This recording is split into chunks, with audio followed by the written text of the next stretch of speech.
CEO Guillaume Faury and CFO Dominic Azam. We're really happy to welcome you back here to the Event Centre in Toulouse after 2 years of running this press conference in a full digital format. So thank you for being here with us despite the numerous travel issues that we've been confronting over the last couple of days. And we hope you really enjoyed the time at the A320 FAL, the new FAL here in Toulouse, with A321 capability that you discovered with the teams yesterday. And of course, a big thank you to those of you who are joining us online. So today, Guillaume and Dominic are going to explain how the company managed a complex 2022 and what the road ahead looks like in 2023 and beyond. Guillaume will start by sharing the key highlights for Airbus in each of our businesses, and Dominic will then provide you with a deeper dive into the 2022 financials. Then Guillaume will highlight some of the achievements on our sustainability roadmap before we move to our Q&A session. Those of you following online will be able to submit your questions remotely using our Live e-tool. The entire press conference will be conducted in English and there will be no simultaneous translations. So, ladies and gentlemen, let me first please draw your attention to the Safe Harbor statement. Please familiarize yourselves with it. You can see it on the screens now. And remember that all forward-looking statements, such as our guidance, are based on assumptions. As conditions may change, so may our projections and our plans. Now, before I hand over to Guillaume for an overview of 2022, I'm really pleased to share this video with you, which I think demonstrates the key achievements of Team Airbus during the year 2022. I hope you enjoy it, and we'll be back with you in a moment. Every year tests our capacity to adapt. 2022 was no different.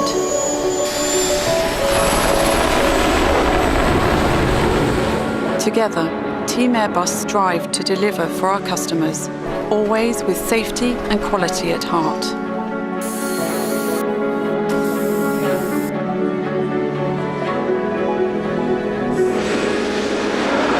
We built exciting new partnerships. We are transforming our company and with our partners, the aerospace ecosystem. Our commitment to uniting people, cultures and businesses remains as strong as ever. We continue to defend our values and protect the most vulnerable.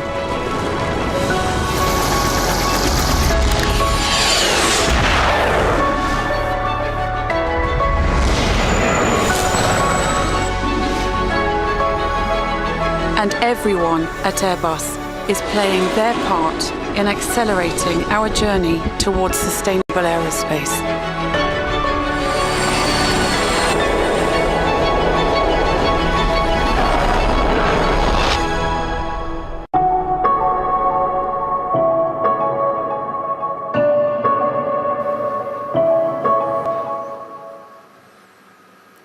Thank you, Julie. Great video from your team and yourself. Good morning, and thank you all for being with us here or following us online this morning.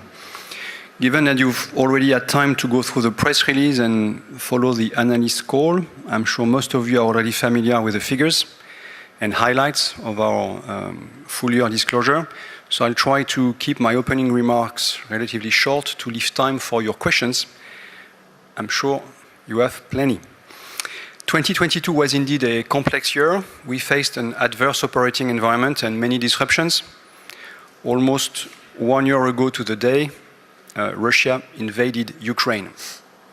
Furthermore, we had to adapt to a complex operating environment and, in particular, an adverse supply backdrop, which eventually led to fewer commercial aircraft deliveries than originally planned.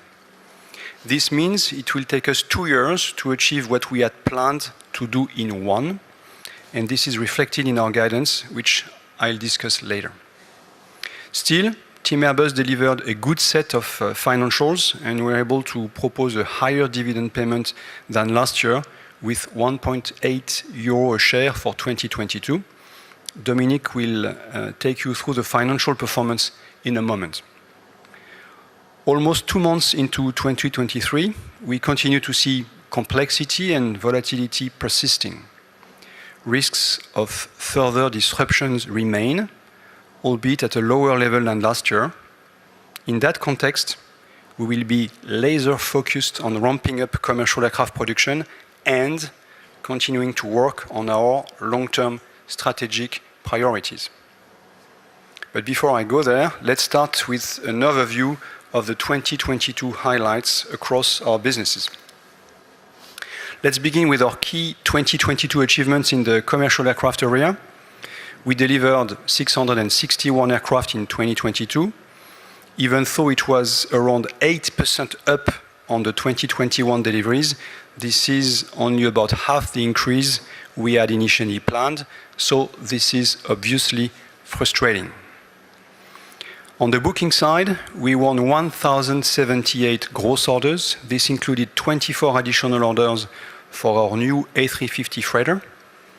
The strength of the order reflects the industry's continued recovery during 2022, with air traffic increasing and airlines raising demand for commercial aircraft as they focus on their long-term fleet planning, both in single aisle and also wide bodies. At the end of December 2022, our backlog had slightly increased compared to 2021 to 7,239 aircraft. The adverse operating environment, combined with various disruptions, prevented our supply chain from recovering at the pace we had expected, and we had to adapt our operations accordingly. We have therefore adjusted the A320 ramp-up trajectory. We are now progressing towards a monthly rate of 65 aircraft by the end of 2024 and rate 75 in 2026. Of course, we also continue to prepare our global industrial system to secure rate 75. Some of you who were here yesterday will have already seen preparations for our new A320 family FAL in Toulouse, which are well advanced. All our assembly sites are now A321 capable, which will help us meet our ramp-up objectives as we see an increasing share of A321s in our delivery stream. On the wide-body side, we see a growing demand for wide-body aircraft as international air travel recovers. We are increasing A330 to 4 aircraft a month, and following a feasibility study with our supply chain, we have decided to increase A350 production to 9 aircraft a month at the end of 2025. Finally, a quick word on our settlement with Qatar Airways. On the 1st of February this year, we announced we had reached an amicable settlement related to the legal dispute over A350 surface degradation and the grounding of A350 aircraft. As part of the settlement, we have also agreed terms for the delivery of 50 A321s and 23 A350 aircraft, and we'll be able to move forward and work together as partners again. Now, on to helicopters. In 2022, Airbus Helicopters had a good year, with an ongoing market recovery and positive momentum on both civil and military markets. We saw strong commercial momentum with the ongoing recovery, highlighted by over 200 orders for light single-engine helicopters. We booked 374 gross orders, compared to 419 last year, so 374 spread across the programs, including 12 H160s. We delivered 344 helicopters worldwide, achieving a net book-to-bill above 1, both in units and value. On the military side, we launched a major upgrade of the Tiger helicopter as part of the so-called Mark III program for the French and Spanish armies. We're also progressing with the design of the H175M assembly line in Breton should the Airbus team win the ongoing new medium helicopter campaign for the UK Armed Forces. 2022 was a significant year in terms of deliveries, with the French Navy taking delivery of the first H-160 for search and rescue operations. The H-160 also entered into service in Japan with All Nippon helicopter. We also delivered the first H-135s to the Spanish Ministry of Interior. Overall, our helicopter business delivered a solid performance driven by growth in services, higher deliveries, as well as reliable program execution and cost focus. So well done, helicopters, in 2022. Now, on to defense and space. This gives me the opportunity to put the defense and space performance of the year into perspective. 2022 was a difficult year in a complex geopolitical and macroeconomic environment. The financial performance of the division is disappointing. Rising inflation impacted our long-term contracts, in particular the A400M program. And like in commercial aircraft, we faced supply chain disruptions. In space, we suffered the loss of access to Russian Soyuz launches, delays to Ariane 6, and the Vega C launch failure. Europe's independent access to space is now fundamentally challenged. That being said, we booked 13.7 billion euros of orders in line with the 2021 level, representing a book-to-bill of around 1.2. Contract wins included order for the FCAS, the Future Combat Air System Demonstrator Phase 1B, and Eurodrone, two strategic defense programs for the decades to come.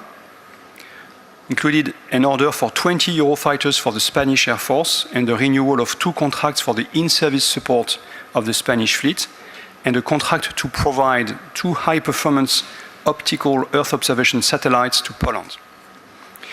2022 has proven the need for a stronger Europe in defense and space, like in helicopters.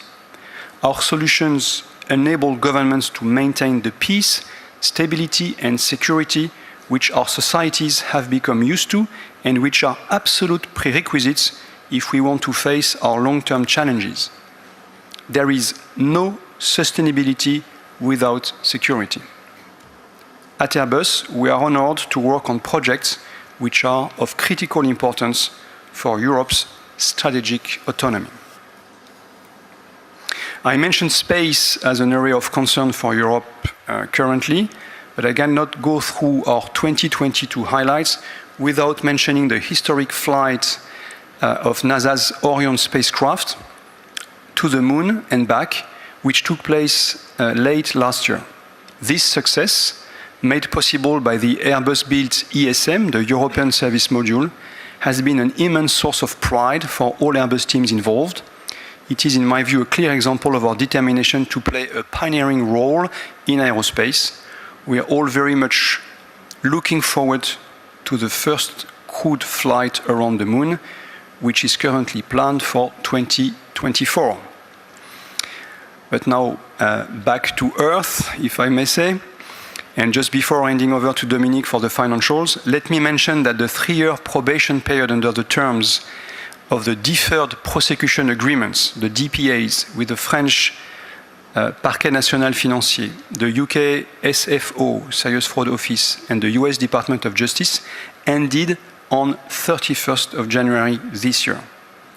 We are awaiting the formal determination by the authorities that Airbus has complied with the terms of the DPAs to close the prosecution against Airbus in line with the procedural requirements of each country.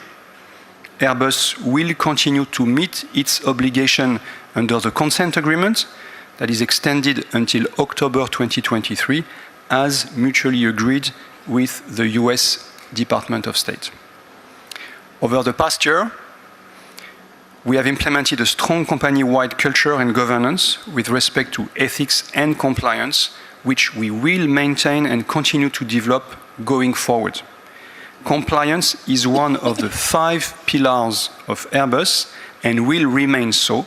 It is embedded in our sustainability commitments. And now, over to you, Dominique, for our financials. Thank you, Guillaume, and good morning to everyone here and also those who are following us live today. I will talk you briefly through the key highlights of our 2022 financials. As stated by Guillaume earlier, 2022 was characterized by a complex environment. We were able to achieve our financial targets, but were confronted with strong headwinds in the supply chain as a result of war, disruptions, workforce shortages, and other factors. Starting with the top line, in 2022, we generated revenues of 58.8 billion euros, up 13% compared with 2021. This reflects the higher number of commercial aircraft deliveries, a higher contribution from our other businesses, as well as the appreciation of the US dollar. Our fiscal year EBIT adjusted increased to 5.6 billion euros, some 16% higher than in 2021. This year-on-year improvement was driven mainly by the commercial aircraft performance, partially offset by the less favorable hedge rate versus 2021. It includes some non-recurring elements. Looking at the results of the divisions, commercial aircraft EBIT adjusted increased to 4.6 billion euros, up from 3.6 billion in the fiscal year 2021, reflecting the increased deliveries and supported by some non-recurring elements, partially offset by a less favorable hedge rate against 2021. Airbus Helicopters EBIT adjusted was 639 million euros, an increase of around 20% year-on-year, reflecting higher services and program execution. Airbus Defence and Space EBIT adjusted was 384 million euros, a decrease of 45% compared with 2021, mainly reflecting the loss of 2 Pléiades Neo satellites in December, the delays to Ariane 6, as well as the impact of rising inflation. Now, coming to our consolidated EBIT reported, it was around 5.3 billion euros, and adjustments totaled a net negative of 0.3 billion. We reported a net income of 4.2 billion for the year. In terms of cash, our free cash flow before M&A and customer financing stood at a record positive 4.7 billion euros. This was supported by a favorable foreign exchange rate environment, as well as strong positive phasing impacts from working capital. Our net cash position stood at 9.4 billion euros as of the end of December, and our liquidity position further increased to 31.6 billion euros. Looking back at the past 3 years, we managed to weather multiple challenges to our balance sheet, including the pandemic, the aforementioned DPA payment, closing the year 2022 with a net cash position exceeding our net pension deficit by 6.5 billion euros. So on that positive note, over to Guillaume for a look at some of the key achievements on our sustainability roadmap. Thank you, Dominique. As some of you might have picked up from our full year results press release, we recently received approval from the SBTi, so Science Based Target Initiative, for Airbus near-term greenhouse gas emissions reduction targets. This is a very important milestone, which demonstrates Airbus' willingness to set climate targets aligned with science and hold ourselves accountable. Let me briefly explain which targets we are talking about here. As a company, we committed to reducing our own industrial greenhouse gas emissions, known as Scope 1 and 2, by up to 63% by 2030, compared to 2015. This is in line with a so-called 1.5 degree pathway and will be achieved through a number of measures, including increased use of sustainable aviation fuel in our Beluga internal logistics and in our flight testing, accelerating our ambition to secure at least 90% direct supply of renewable or low-carbon electricity for all Airbus sites in Europe before 2030, and significantly reducing our energy consumption on our sites, such as using LED technology for outdoor lighting, introducing biomass instead of steam for heating and lighting, and others.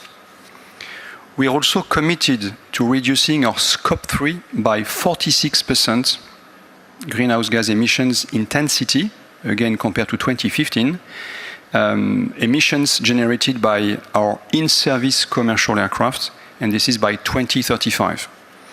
Our current product line is already delivering significant carbon reductions. The A220, the A320neo, the A330neo, the A350 all emit 20 to 25% less CO2 compared to previous generation. But we need to accelerate rapidly to meet that 46% target. Investments in research and development are needed in the coming years and decades for the sector. Airbus is investing more than 2 billion euros in R&D a year to develop technological breakthroughs in that direction. Addressing Scope 3 emissions is actually a collective challenge and one we're addressing with our supply chain. I'm talking about the development of new propulsion systems, dramatic advances in systems, aerostructures, and materials. The whole aviation ecosystem needs to arrive in the same place at the same time, including engine makers, energy suppliers, regulators, and others. We want to play a leading role in supporting the entire aviation industry as it works towards meeting its decarbonization targets, and more specifically towards the aspirational goal of net zero emissions by 2050, adopted in October last year by ICAO member states. Now looking forward, let me continue by sharing an overview of what we have on our plate for 2023. I will start with our guidance. Let me read it to you now. As the basis for its 2023 guidance, the company assumes no additional disruptions to the world economy, air traffic, the supply chain, the company's internal operations, and its ability to deliver product and services. On that basis, the company targets to achieve in 2023 around 720 commercial aircraft deliveries, an EBIT adjusted of around 6 billion euros, and a free cash flow before M&A and customer financing of around 3 billion euros. This guidance reflects the adjusted growth trajectory of our commercial aircraft business, taking into account phasing of pre-delivery payments, the investment we are making to prepare our future, and the adverse operating environments we continue to face. So looking beyond the numbers, what will our priorities be in 2023? This year, more than ever, the main priority is to ramp up commercial aircraft productions. In the persisting adverse environment we're facing, we will closely work with our suppliers in order to adapt our production to match supply. We'll continue to play a leading role in the major defense programs that contribute to Europe's strategic autonomy in an unstable global security environment. In parallel, we'll continue the long-term transformation of the company to automate, digitalize, and decarbonize our processes, products, and services. As you may have seen during our Airbus Summit in December last year, we are accelerating the partnerships and innovation projects to deliver on our ambition to lead sustainable aerospace. Our focus is now to transition, together with the broader aerospace ecosystem, from ambitions to actions. Before I hand over back to Julie, I would like to say a few words. It's today's last full year result conference with you, Dominic. It's been a great privilege and honor to have you with us for 4 years. You've brought a lot to Airbus. Your contribution has been amazing in very difficult times, and probably even more than the rest. It's been a real pleasure. We'll miss you, Dominic, and I really wish you good luck for your next challenge at SAP. They are very lucky to get you on board. Thank you. Thank you, Guillaume. I'm really touched. Julie, back to you for the Q&A. Thank you. So thank you, Guillaume. Thank you, Dominic. Ladies and gentlemen, now we're about to begin our Q&A session. For those of you who are with us in the room today, please raise your hand and wait until one of the communications team colleagues comes to you with a microphone. And please help us by stating your name, your publication, and asking your question clearly so that we can give you the best answer possible. For the media colleagues now following us online, you can use the Live platform, as I mentioned earlier, to submit your questions in writing. Please submit them in English. And obviously, any technical difficulties, you can reach out to us and the team. So we're going to begin the Q&A session now. We'll try to take as many questions as we can, starting here in the room, of course. So now, dear media colleagues, the floor is yours.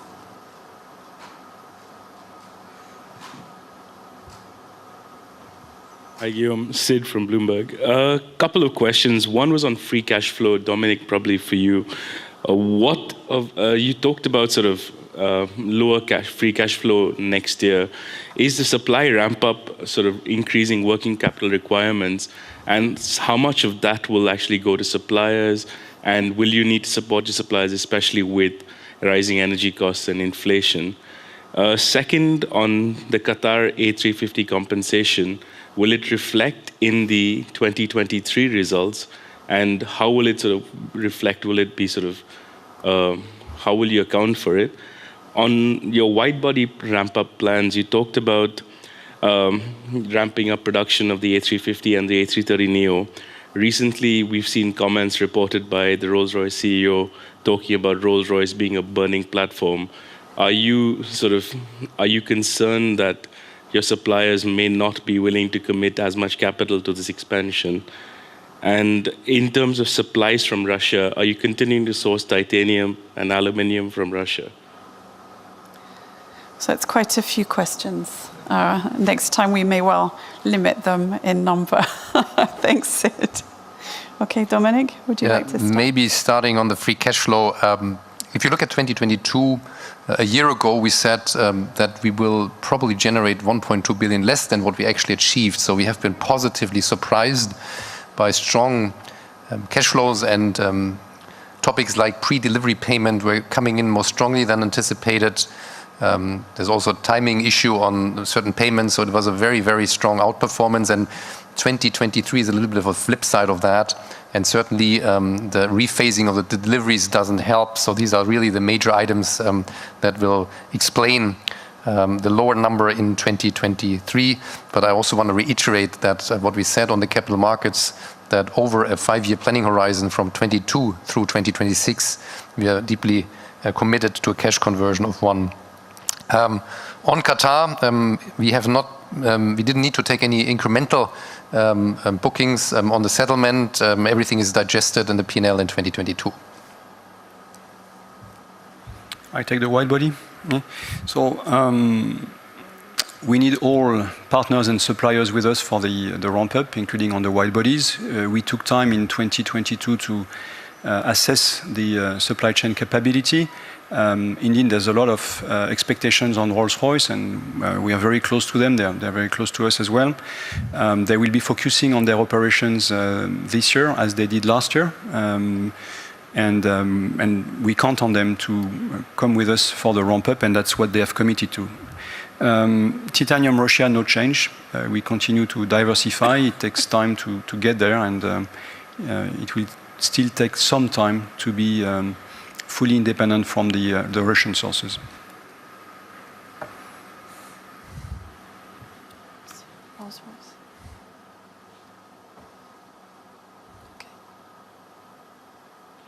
Hello, good morning. My name is Jorge Penalba from Avion Review. My question is about space.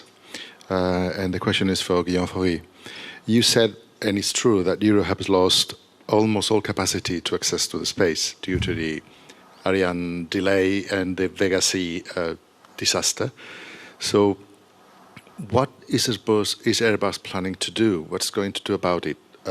What lessons are learned for the future, and how is this affecting to your operations? Well, that's obviously a very important matter for Europe and for the companies in Europe that contribute to access to space. We are part of Ariane with it's a joint venture where we have 50%. And that's something that has always been very close to us as we are a satellite space. You mentioned end of Ariane 5 and Ariane 6 being delayed. Actually, it's not only Ariane 6 being delayed, it's the backlog on Ariane 6 being very strong. The slots are booked for a long period of time. So it's commercial success of Ariane 6, I have to say. The loss of Soyuz played a big role, and then the failure of Vega-C end of last year. I think we've been very successful over decades with Ariane when we Europeans came together as partners and united our forces around Ariane. In the meantime, and especially in the recent years, there's been divergence with a lot of independent and national approaches to access to space, and this very divided situation is leading to the situation we are today. So my deep belief and what we're sharing with other stakeholders around us, including states, is that we need to reconverge to a European roadmap for access to space. That's the case with Ariane 6, so a lot of hopes and expectations are on Ariane 6. That's probably the first step to be successful for, but we need to redefine a true European common approach to access to space. That's what we are advocating for, and I'm hopeful that this is what we will see happening moving forward, given the very bad situation we're in.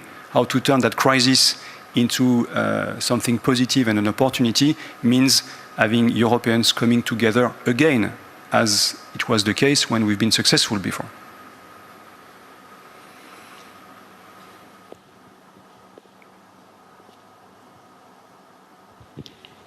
It's Björn Färm from Liam. To Guillaume, regarding the sustainability roadmap, could you explain the division between SAF and hydrogen, SAF short-term, hydrogen more longer-term, but a little bit more color around the proportions and the actions? Yeah. Short version or longer version? I'm very passionate about it. Well, the way we are powering planes today is with fossil fuels. So we take carbon from below the ground, and actually by combustion we release it into the atmosphere. The way to get to carbon neutrality first, and that's the short-term priority, is with SAF, when actually you take carbon from the air and through combustion you release the carbon again.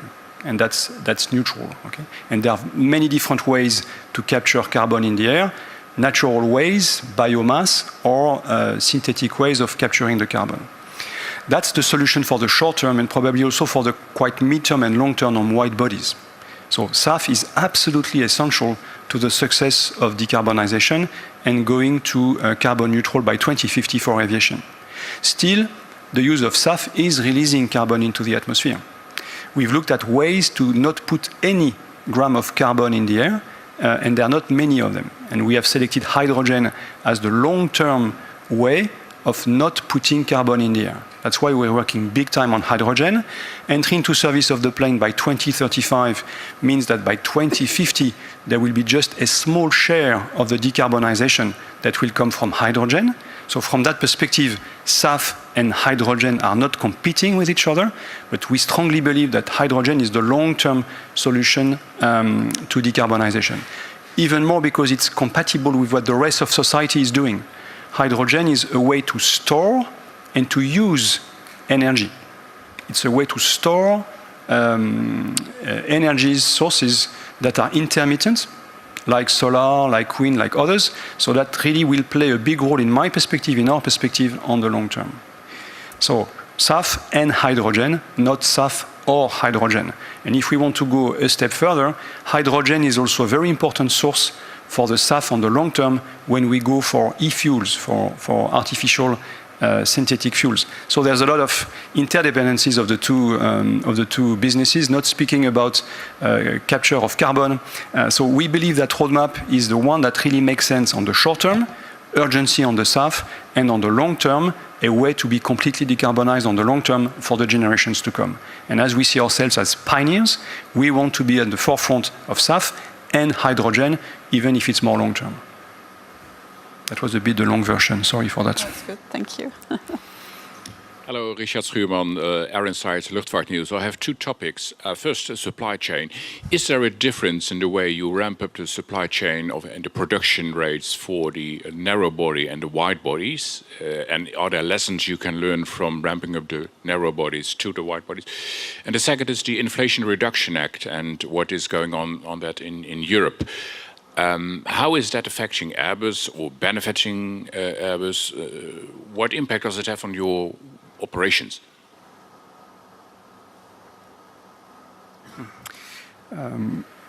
So on the ramp-up of single aisle and wide bodies, there are structural differences between the two. One is, on wide bodies we can be by far more granular on what we do, given the small number of airplanes, where on the single aisle we are now on volumes. It's a flow management on single aisle. There's a lot of crossovers and a lot of similarities, and we have similar suppliers, and we spend time learning lessons or inputs from each other. But basically, yes, the nature of the management of the ramp-up is a bit of a different one. When it comes to IRA, IRA is challenging Europe in the sense of having a very strong incentive package for accelerating on decarbonization technologies and fuels. And this challenge is a good one, as the US have really moved forward very strongly and very seriously in the direction of decarbonization. But it's also a challenge because it highlights what Europe needs to do to be on a similar path and a similar trajectory, less with a stick and more with a carrot to encourage investment in the right direction. I think Europe has understood the magnitude of the challenge it represents. And yes, we see impacts as we see companies which are very energy intensive reviewing their investment cases, other small companies at that stage or companies outside of aerospace, but this could be broadened if there is no better visibility and certainty on the prices of energy and in particular decarbonized energy. There are many other aspects that we could comment on IRA, but I think bottom line for us at this very moment, that's primarily what is important to us. Jan Koschnek, Cosmos. Excuse me, do you have a comment on the Boeing and NASA demonstrator projects? Thank you, Jan, sorry. So, sorry, can you repeat, please? I was looking for you in the room. No, it's okay. Do you have a comment to make on the Boeing and NASA demonstrator project? Yes, it's a bit of the same of what I said with IRA. I think it's very good news for aviation, aerospace, and decarbonization to see the US ramping up their efforts. That goes in a similar direction than the one we have taken, so that comforts our belief on the mega trends and what needs to be achieved. But there's going to be more competition. They'll come with innovative solutions, they'll come with ideas, they put money, investment in that direction. I think that's the nature of our activity to be in competition, and that's what we see coming. So yes, good and bad at the same time. I think good for the ultimate transformation of the industry and for the airline customers anyway.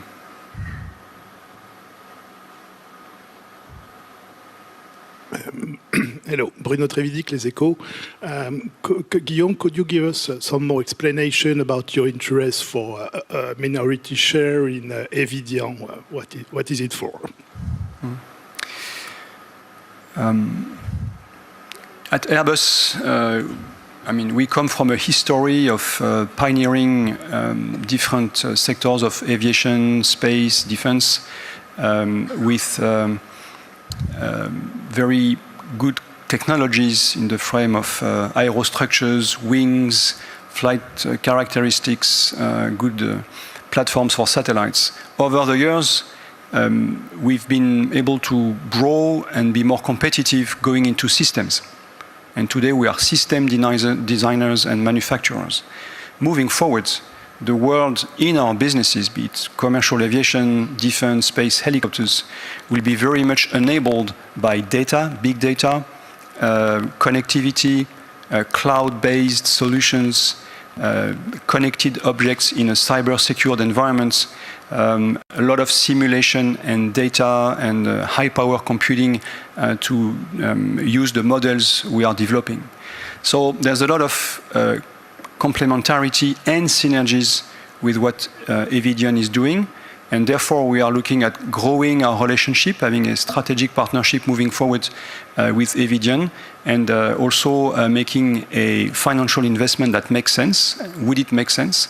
In Evidion, that would be a nice way to combine a presence at the capital and deeper ties with Evidion, of course, under the conditions that this makes sense from a financial standpoint, and that's what we want to be able to judge, better judge, and decide moving forward with Evidion. But we're working with them in a spirit of partnership and very good relationship at this very moment with Evidion, looking at all those opportunities in a world that is becoming by far more digital moving forward. Good morning, Mathieu Rabéchaud from AFP. You recorded a new charge of 500 million euros on the A400M. Do you have any hope of having this program profitable one day? Dominique, your free speech before before leaving. Yeah, I mean, maybe a couple of words. What were the key drivers in that charge? We had, of course, the inflation situation, which was quite unique, I think, which we had to take into account. And then there are some qualification milestone looming where some challenges were visible.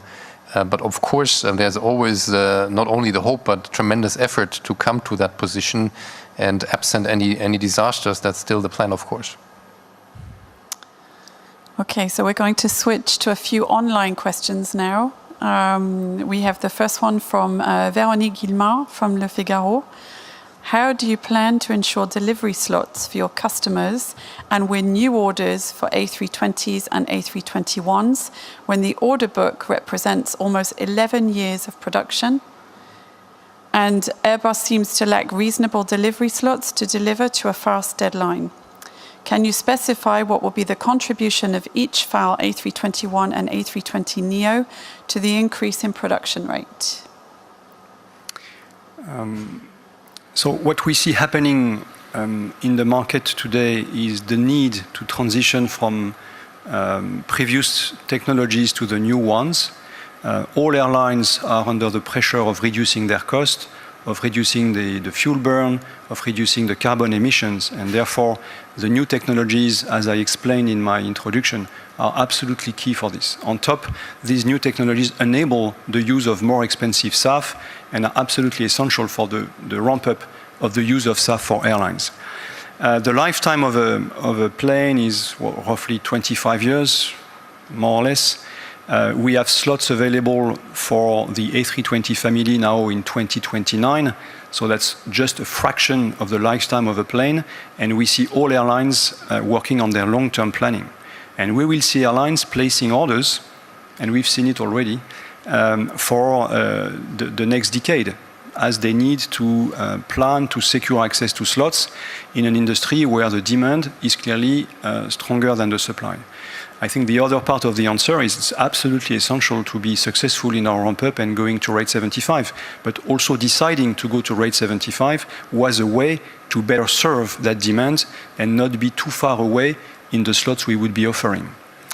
And when it comes to the assembly line, well, all assembly lines are of similar size and nature, and they will produce A320s and A321s, and we will have 9 assembly lines around the world once we have finished the investment we are doing. So it will be distributed on those assembly lines more or less in a balanced way. Thank you. We take one more from online. Wall Street Journal, Benjamin Katz. So you had battled to convince suppliers and lessors to get behind the A320 ramp. Are you seeing any reluctance with this wide-body decision? That's the first one. The second one, can you give us a sense of how significant the delays currently are on your wide-body programs? And third, are you concerned that this risks diverting focus on ramping up the A320? Can you do both? Please keep the question on the screen. No, there's no competition on the ramp-up between the 320 and the wide bodies. On the wide bodies, we were, if I take the 350, at rate 10 before COVID. As I told you, we've decided to go back to rate 9, so we are not yet at the rates we had before COVID. And those rates are important not only for us to be profitable on the wide bodies, but for our suppliers as well. So ramping up the wide body is actually good news for everybody. There are no delays on the wide body programs in the sense of what we have on the single aisle. So we've not really started the ramp up to the same extent. So we are delivering on time on the wide bodies overall. And therefore, I mean, yes, the cumulative impact of ramp up on the 220, the 320, and the wide body is what makes that incredible success difficult to deliver. That's the beauty of being Airbus at this very moment. We have to deliver on all programs which are very successful from a product standpoint, from a market standpoint, and that's what the company is committed to be doing in 2023 and beyond.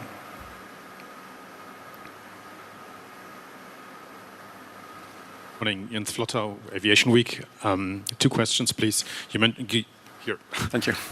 You mentioned the SBTI targets and 46% by 35. I guess rough math would suggest that the NEO is less than half of that, and the 350. Can the rest be achieved through incremental innovation of existing products, or will you have to come up with something new in between the current lineup and the hydrogen aircraft in 35? My second question is on the A220. Some of your key customers are pressuring you to go ahead with the Dash 500 soon.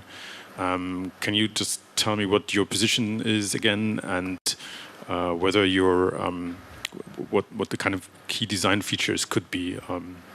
Simple stretch versus more capable aircraft. Thank you. Okay. So when it comes to SBTI, the roadmap is till 2035, okay, for the minus 46% on the scope 3. So it has to rely on technologies which are in the cards today, meaning not the big transition that will happen in the second half of next decade with a new generation of planes, the successors of what we have today. There will be incremental improvement in that phase, as we normally do, but it has to rely a lot on the ramp-up of the use of SAF. And that's why we are insisting so much and spending so much time with partners all around the world, and especially energy partners and regulators and airlines, to make sure that this ramp-up of SAF will happen. And at Airbus, we have taken very ambitious objectives for 2023 in the use of SAF to be ahead of the curve and sort of, I mean, yes, leading by example. When it comes to the 220, so we're really in the ramp-up phase of the existing versions of the 220. Yes, there is a very strong appetite from the market for a so-called Dash 500 or a stretch version of the 220. We are currently looking at the different options for architecture and commonalities between the existing versions and the future ones, and exchanging with some of our customers. We have not yet decided to move forward. There's a lot on our plate already, and we want to be successful on the ramp-up first. I have already said, and Christian Scher has said as well, that the 500 is not a matter of if, it's a matter of when, but we have not yet crossed that bridge, and we have not yet frozen what the plane would look like. Thank you. Good morning, Alex Macheras, aviation analyst here. Hi, good morning. Guillaume, on SAF, you're calling for more action and scaling up its use. You said recently, quote, ambition is not yet matched by action. But Airbus is part of a commitment that means that just 10% of global aviation fuel will be SAF. So who specifically needs to do more? And why is that 10% not more ambitious itself? My second question is on the continuing weak sales of the A330neo 800 variant. Hawaiian Airlines CEO revealed that the airline cancelled its order because they didn't want to be stuck with an aircraft that isn't sufficiently accepted in the marketplace. Is there a long-term future for this variant of the A330neo? Thank you.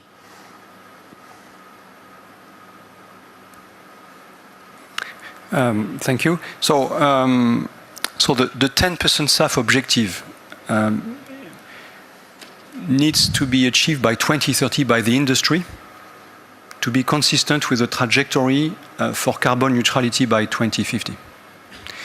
And today we are at less than 1%, significantly less than 1% of use of SAF in the industry. We see a lot of projects everywhere, and we try to play a role of catalyst in accelerating. And actually we've seen a lot of positive news in the last year, a bit across the world, in Europe, in the US mainly, on airlines committing to the use of 10% of SAF by 2030 and disclosing their contracts, the companies they're working with. And when we speak with energy producers, they are now coming to decision points, investments. So on the one hand, we are behind. We don't yet see the secure trajectory to 10% by 2030. On the other hand, there's a lot of momentum, and I am optimistic that in the next 2 or 3 years, we'll see the projects, the investment that will secure this 10% by 2030. So the jury is out, but that it's time for action in the sense of making those projects become reality, and therefore enabling the growth of the use of the production and use of SAF by 2030. So it's feasible. It's not yet done. It's airlines, of course, there needs to be a demand. If you want airlines to have a demand, it helps to have either regulations and mandates or incentives, as we see in the US. And a lot of things have happened, including IRA recently, okay? And in Europe as well. So I'm optimistic, but still a lot of actions ahead of us. On the 330neo, well, that product was ramping up when hit by COVID, so it was not very helpful in terms of timing. We strongly believe in the competitiveness of that product, and there is a long-term future for the 330neo. And by the way, we're ramping up on the 330neo to rate 4. So that's a product I really believe in, that fits into the Airbus product range, and that corresponds to expectations of certain markets in terms of price competitiveness of the product. Ángel Calvo from the Spanish press news agency EFE. Can you develop a bit more about the problems of the A400M program? There's a new chart this year. This is not the first one. This is not the second one. And will it have some implications for the production or for the program itself? There's no objective for this year. So we are executing our contracts on the A400M. We've delivered in 2022 more planes, I think 2 more than what we delivered in 2021. I think we delivered 10 planes as far as I remember last year. And we still have 50-ish to deliver to, or a bit more to all customers. We have a plan for the final assembly lines. We are working on export prospects and customers. That's really the next phase of the program. The A400M as a product has been very visible in a very positive way when there was the Kabul events, and we had all customers of the A400M but one present in Kabul with their planes, and it became absolutely obvious to all military operators around the world that it was a unique capability in terms of ability to manage critical operations far from the bases.